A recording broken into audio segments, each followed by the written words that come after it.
Later. Okay, here we go. 3, 2, 1.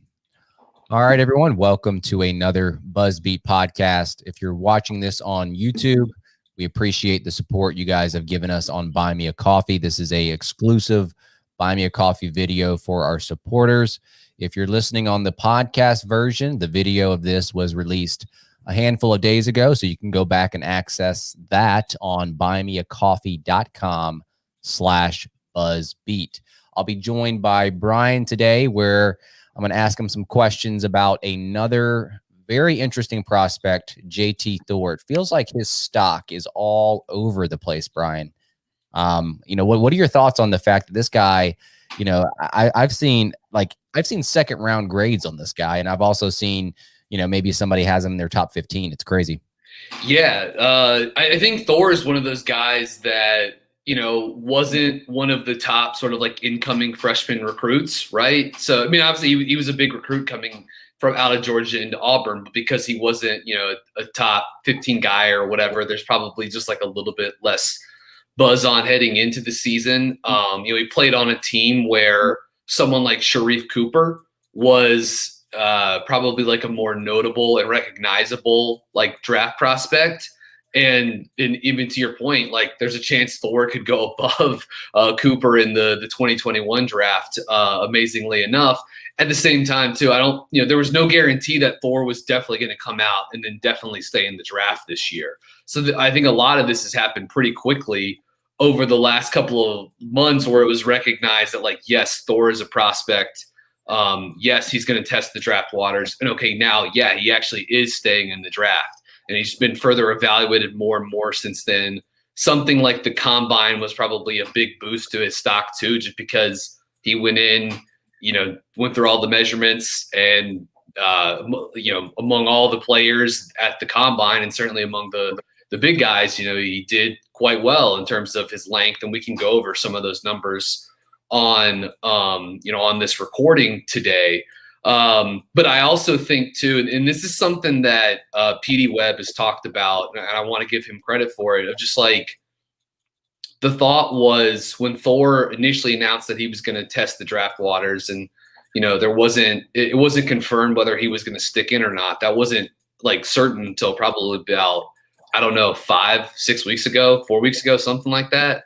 But just like the thought process with someone like Thor is, if he went back to Auburn and like was planning to go to the NBA in the 2022 draft, he's a first round pick a year from now, right? So instead of waiting and hoping to get him a year from now, teams that are interested in controlling that development year while he's still young, like JT Thor is still just 18 and won't turn 19 until next month, you get to control that year of development. And so teams that can look at someone like Thor, see or envision a type of, prospect and player they'd like to have in their system, well, then you can give him the, give him a promise that, you're going to draft him at, a certain pick or whatever, with the hopes of knowing that, like, if he had gone back to school and come out a year from now, well, then, maybe he's a lock for the lottery and he could still go in the lottery this year, or maybe a little bit after it. But right. I like Thor a lot as a prospect. And I like the tools, the upside, all of that is there. I think one of the other reasons that causes it may perhaps some sort of like fluctuation or variance with Thor's stock is, again, maybe not that much of a known commodity outside of like really like hardcore draft circles, at least until about, 3-4 weeks ago around the combine. But also you have a guy that, while he has great tools and some interesting athletic standpoints, he's not quite fully developed in terms of feel or decision making. And so maybe depending on how certain people are going to, balance and weigh those things, right? The athleticism and the tools against like a prospect that has really good feel, that probably causes gaps in how he's going to be evaluated over like a large group of people would be my guess. But I like Thor a lot as a prospect, and I'm high on him, and I think he's someone that NBA teams picking in the first 25 picks or so of the draft should be thinking about with a lot of interest, because it's going to take some time, but he really could be a very good player a couple of years down the line. All right, well, let's get into JT Thor a little bit more. You mentioned the combine, so we'll get to that first with his athletic ability. But first off, 19 years old, freshman out of Auburn, 9.4 points, 5 rebounds, 1.4 blocks. Some shooting numbers: he shot 53% on 2-point shots, 20 of 24 on dunks, 44 of 67 at the rim. He shot 29.7% behind the arc and 74% from the free throw line. In terms of his athletic ability and the way that he moves, Brian, what can you tell me about maybe his measurables, his wingspan? Yeah. Just tell me about him as an athlete and how that's going to translate to the next level. Yeah, just looking at the combine measurements with shoes, height of 6'9", 0.25, wingspan of 7'3.25", which was the second longest wingspan at the combine. Standing reach of 9'2", which is a top 5 number at the combine, just behind Kai Jones. 3.0 second 3/4 court sprint. That's very fast, especially for a front court player, not like a guard or whatever. And again, there was a lack of clarity with his age, which is weird, but he is only 18 years old, so he's young for this class too. In terms more of his just sort of like athleticism, we just mentioned the length, which is really, really good, but big time, leaper, run, jump athlete. Had some of the most sort of like audacious dunk attempts in college hoops this season. With his vertical and reach, it's almost hilarious to see just like how high and how far he could extend with the ball midair. Very mobile, covers a lot of ground in space, which those have sort of become like the new buzz terms, especially with like big man defenders, I feel like, or like big wing defenders, ground coverage. Flexible, coordinated laterally, can move in space. So yeah, really, really good athlete. Like, he's raw. Like I said, he needs development, but the tools, the athletic traits, they're all there, and they're all really, really good. Yeah, offensively, he's a very interesting prospect. He's got some versatility in how you can play him. And I'm a little bit more optimistic on his shot than maybe the numbers suggest at 29.7%. I feel like that number should go up. Tell me a little bit about him, with his offensive game and how he should be used on the next level. Yeah, I mean, Richie, you mentioned the 3-point shooting stroke. Like, he's got a really pretty shot, like really good form, good energy transfer, lines up his feet to the hoop, has that nice lefty, wrist snap. It's very smooth, and you can see him, like, the shot versatility is there. You mentioned he shot just a tick under 30% from deep, but on an impressive variety of looks, like movement 3-point shots, coming off pin downs, pick and pops, moving into space, being able to like reset and reload and get shots off. Good trail 3-point shooter. So he's got, again, a little bit more of those like movement shooting capabilities. Auburn ran actions and after timeout stuff to get him looks coming off pin downs. I also think, just a side note away from the shooting, like, I think it's kind of cool that Auburn also used JT Thor as like the trigger man, like the inbound passer on a lot of stuff too, which maybe speaks to some of the passing and creation flashes that we saw. Maybe something else to sort of like just store away for later. But I like the 3-point attempt rate, that it was there. 6.5 3-point attempts per 100 possessions. Got up a fair amount of 3-point looks. And yeah, I mean, almost 30% of his shots were threes this season, which is nice. But even some of the stuff that, is coming sort of like from the mid-range, long, deep mid-range, I think is sort of interesting. It can be used as an indicator towards sort of projecting out how he looks as a shooter. Has good touch, has the ability to take, mid-range face-up step backs. Not all of that was good. And maybe we can talk about that a little bit in terms of, shot selection, or maybe even, one of the disadvantages of how Auburn was using him. But, was able to get it up from, the 18, 20-foot range in a bunch of different ways too. Face up step backs, face up fadeaways, being able to get to pump and get to his mid-range shot. And I actually think like some of the stuff he did attacking closeouts was pretty good this year. Like has a couple different ball fakes that he can get to, does a nice job attacking top foot, and in a straight line he can get to the rim. That's actually, I think, when he shows some of his good like short space, speed and just enough handle. But he can also get to that mid-range shot, and yeah, I mean, he shoots the ball and like kind of moves like a wing, right? He really does. So I buy JT Thor as a shooter, and I think like that's going to be a big part of his game, is sort of like a space 4.5, like however you want to label him positionally. But you're thinking of like a stretch big guy, like that has some like ancillary skills and can maybe take guys off the bounce too. And you can even get in, run some movement shooting possessions for coming off down screens or flares. But he can do he showed flashes of all of that stuff this year, which for a 18-year-old freshman is pretty impressive, and like is, I think, one of the most appealing aspects of JT Thor as a prospect. Do you think, I mean, you mentioned a little bit on the offensive side, but do you think that he can create for himself, or is he strictly going to be like a catch and shoot guy and, just low usage in terms of, how they use him on the offensive side? Yeah, like I said, his ability to like attack closeouts is good, and that feels like scalable, right? Like as a second side weapon, playing in space or working off advantage, sort of like less of him trying to get his own shot in the mid range, which is where some of like his bad shot selection came from this year. But there are definitely like creation flashes. I mentioned again the smooth transition going into his dribble drive, the attacking top foot, the various head fakes, shot fakes that he has a little bit of a handle, can put it on the deck a time or two, pick and pop, move into space, then go off the dribble, curl off the screen. And again, there were some like decent passing reads. There were also some awful passes that he threw this year, right?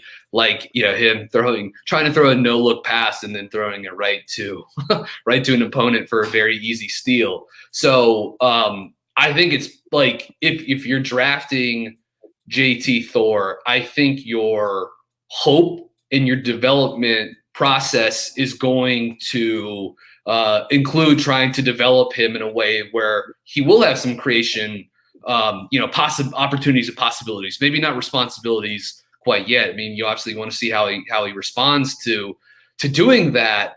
But it's just going to take time and take development and take a team sort of like investing in him in that way, because the feel isn't quite there, at least on a consistent basis right now. But it is absolutely like something that could be a part of the package, especially if the 3-point shot in fact translates, and then that's something that he can eventually play off of. Let's flip it over to the defensive side of the court. There are some concerns on that end, but I think he still has a ton of promise. He's got the rim protection. He's got some anticipation off ball with some steals. He's light on his feet. He definitely does some good stuff on this end of the court. I do worry about his strength a little bit on both ends, and maybe you can speak to that. But how impactful do you think he's going to be on this end of the court right away? Yeah, I think he has the chance to be right away. It might be tough just because, NBA teams can run him around in circles, and he really struggles closing out the shooters, right? I think that's sort of like when he looks his worst defensively, these really hard closeouts where he goes flying at somebody and it just gives up easy drives left and right, like literally. And so I think, once NBA teams, given how they run actions, giving the advantage creators all of the shooting that's in closeout attackers that are just dotting the perimeter, I do feel like, in the ball movement, like that's going to be tough for him to sort of like come in right away. And I think he'll certainly have like highlight plays. But as far as like being like a reliable like rotation defender, I think that could be a little tough. But of course, because he covers so much ground, because of the length, because of the athleticism, he can cover for some of those mistakes, right? But just like the margins are so tight in the NBA, I think he's an active like help defender in the paint. showing on soft doubles, sliding to the baseline on drivers, like contesting at the rim. Finished up this season with a almost 6% block rate, almost 2% steal rate. I think his like spatial awareness is pretty good in certain situations. Again, not on closeouts, but sometimes his ability to sort of like rotate and switch around on multiple early offensive actions, like sometimes that's pretty good. Again, the mobility, the length that allows for him to cover a lot of ground. Big time chase down block artist. Blocked multiple 3-point shots like on closeouts this year. Got one on Darius Days, who's a 6'8", 6'9", stretch 5 at LSU. Got one on Vescovi from Tennessee, where it felt like Thor was like a step outside the free throw line, and he was still able to close out with his length and just cover so much ground to block this, top of the key 3-point attempt. Gets into passing lanes, deflections, pick six style interceptions. But again, those closeouts are a big issue. It's not for a lack of effort, just like closes down too hard. And again, gives up those easy drives. So that happened a lot this season. I imagine that will be something that happens in the NBA. And if you're thinking of JT Thor, defensively, how he's going to line up, and maybe this gets into something else we can talk about, Richie, but just like positionally, like how's he going to be guarding pick and roll? If he's, I'm guessing for the most part, this is a guy you're going to be playing at the 4.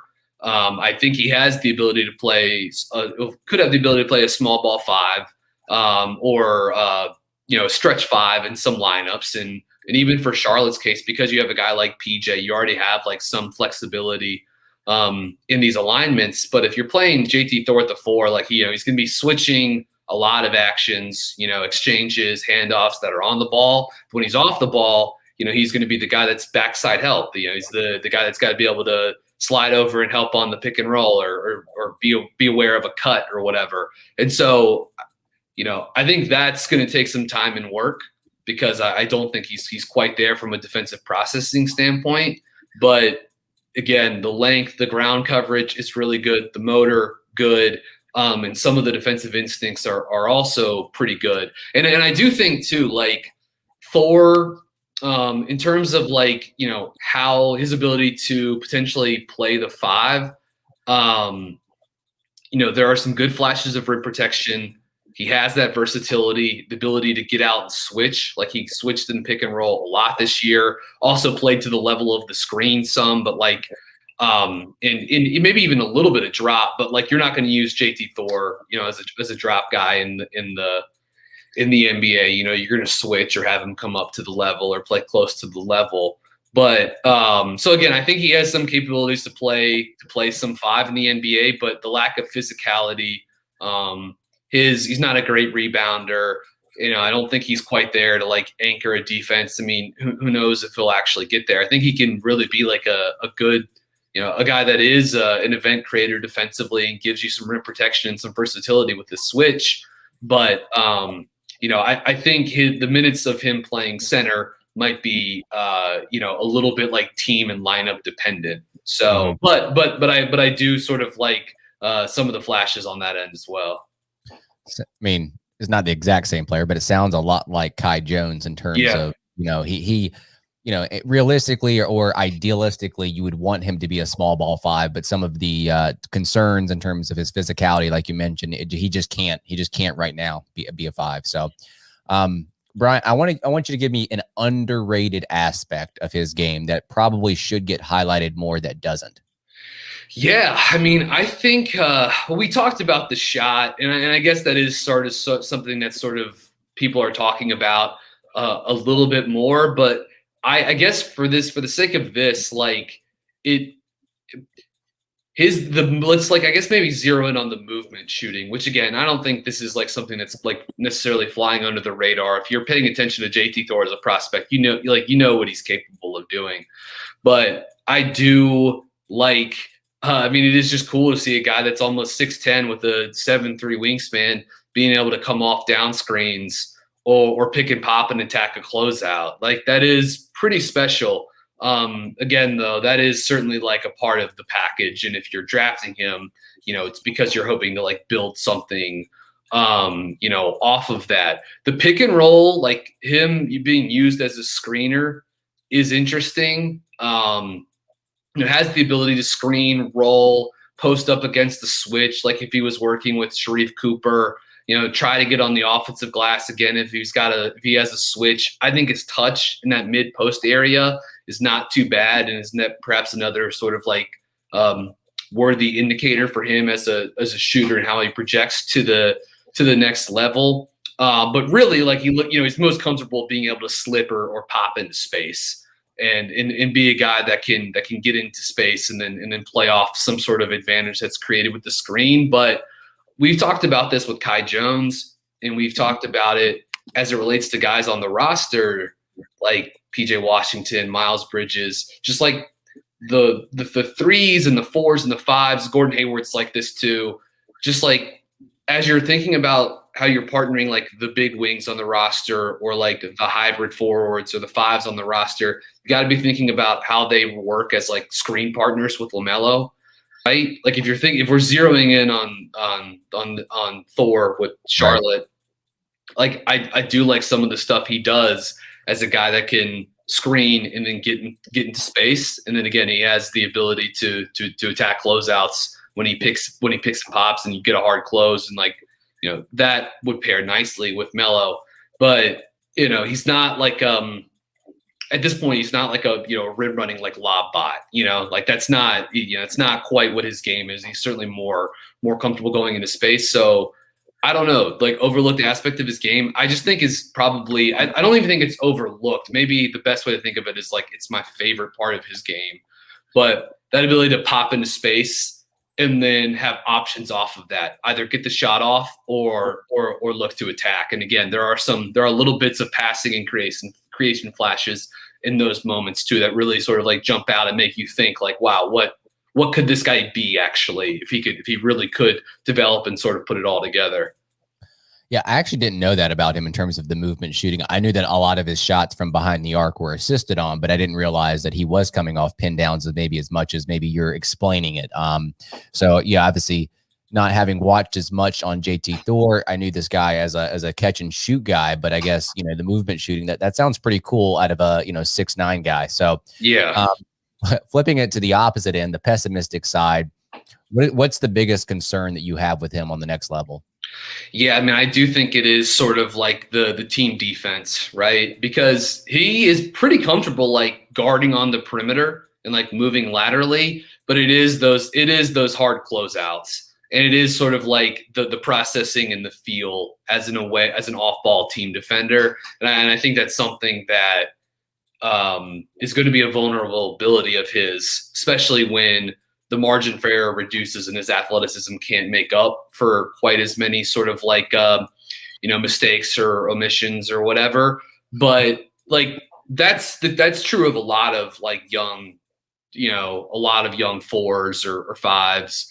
And all that can really help that is, one of the things that can help that is him playing basketball, playing a lot of it and getting in with an NBA team and working on development, which gets back to what we spoke about at the top of this, of like the advantage of getting JT Thor, drafting him a year early, getting him into your system, getting him those development reps, getting him, game reps or G League reps, whatever, like really investing in that.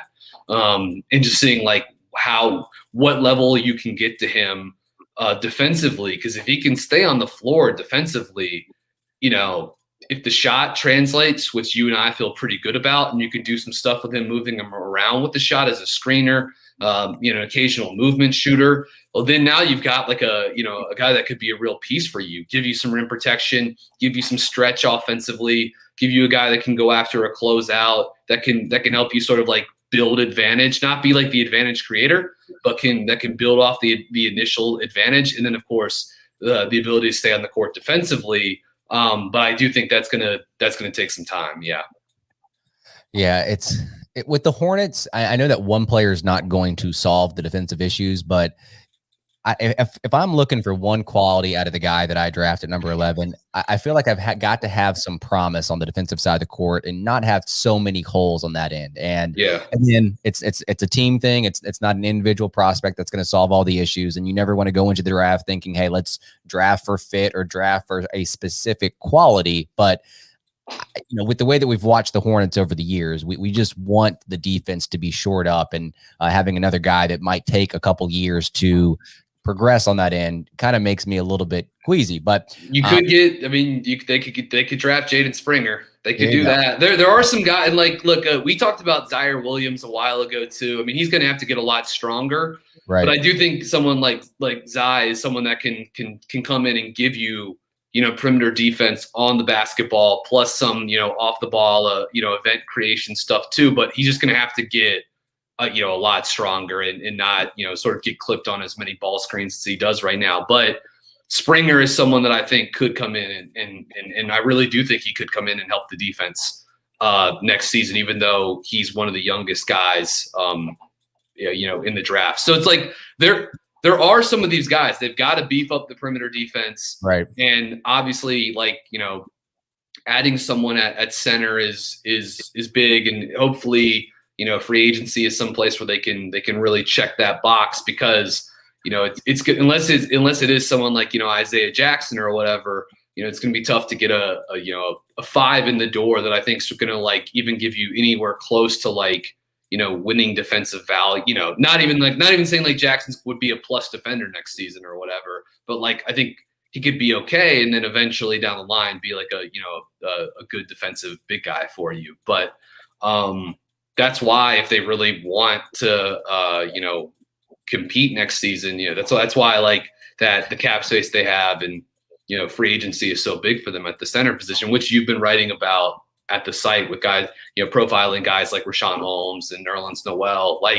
They want to find that there are guys that are going to be available. They're just going to have to spend a little bit to do it. I don't know if the draft, at least for next season, is the best way to achieve those goals. Agreed. You're still in the draft. I've already moved on to free agency. I'm done talking about draft. Dude, they're separated by 3 days. I know, that's crazy. So you're just being slightly you're only being a day or two ahead here. Yeah. It is going to be a really weird turnaround. It is with draft and in free agency, and then right into summer league. So and then there will actually be time to catch a breath after that. But yeah, it's there's the next couple of weeks are going to be nuts with the NBA at large and even the Hornets. All right, last question for you on JT Thor. He did work out for Charlotte, or he has worked out for Charlotte. I don't think it's going to be wise to draft him at 11, but I also don't think he's going to be there at 56. So for him to end up in Charlotte, it's probably going to have to take a trade. So with all his defensive concerns, his strength concerns, do you see this guy fitting in with the Hornets roster, or is it one of those things where he's just a nice prospect, but hey, maybe not on the Hornets? Yeah, I mean, it's one of those things where, if they did this again, this is a hypothetical draft trade that we've talked about a couple of times now. It's one that's just, it's too good to be true, so it's not going to happen. But the deal with the Thunder that would send 16 and 18 to Charlotte for 11, using pick 18 or whatever on JT Thor is fine, and yes, that would be I think it's, you use the draft to select talent, to select upside. And for a team like Charlotte that is interested, and again, we don't think Thor is a full-time 5 or anything, but to give you another hybrid front court option that can run pick and pop, pairs well with Melo, gives you a little bit more rim protection potentially if he develops, So yes, I do actually think he would make sense as a development piece for Charlotte.